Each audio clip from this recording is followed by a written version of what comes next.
The rest of the country is starting to recognize, but we all know New Mexico's had some crazy weather this year. Boy, have we. Enough to earn an award, if you want to call it that. Here's News 13's Alex Goldsmith.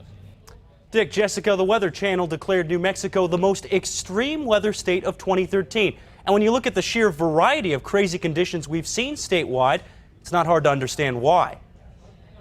It's a year that started out desperately dry. Remember, we started the year in some of the worst drought that we've seen over most of the state. We kept that going through winter and spring. Very dry, extreme fire season, which we got a little lucky in. But then things started getting strange. The day before Independence Day, 2 feet of hail on the ground in Santa Rosa, a winter wonderland in the heart of summer.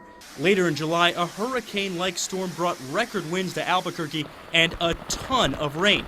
That storm took down trees and even shut down the zoo for a day. Then came September. We had the monsoon flow set up, but it was much more intense than what we usually get. The draw from our south was huge, plus decaying weather systems from the tropics really helped to crank up all the moisture, crank up all the rain numbers. That's led to constant heavy rain, saturated ground, and flooding all over New Mexico. As of last week, it's been statewide. Everywhere that this storm has hit, it's hit statewide. It's been in almost every county with the flooding and the heavy rains. Emergency airlifts were needed to bail out residents near Silver City and Carlsbad.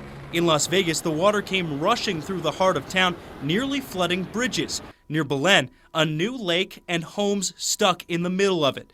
Roads in Rio Rancho were washed out in a muddy mess. The wet weather put a dent in the drought. In late June, the U.S. Drought Monitor said most of New Mexico was in exceptional drought. The latest map tells a very different story.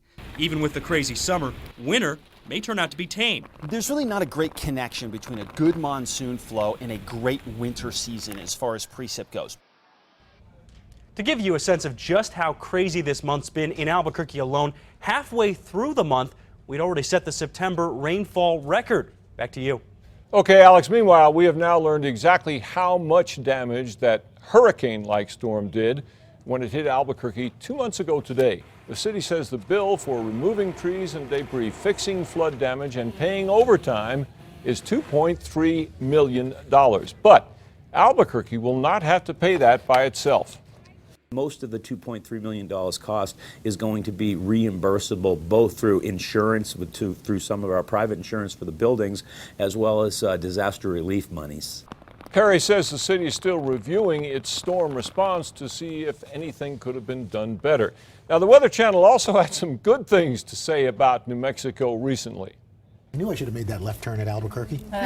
Always. Last week's network's Wake Up with Al show named New Mexico one of the best weather places for a weekend getaway. It specifically mentioned La Posada in Santa Fe, Angel Fire, and the Tamaya Resort on Santa Ana Pueblo.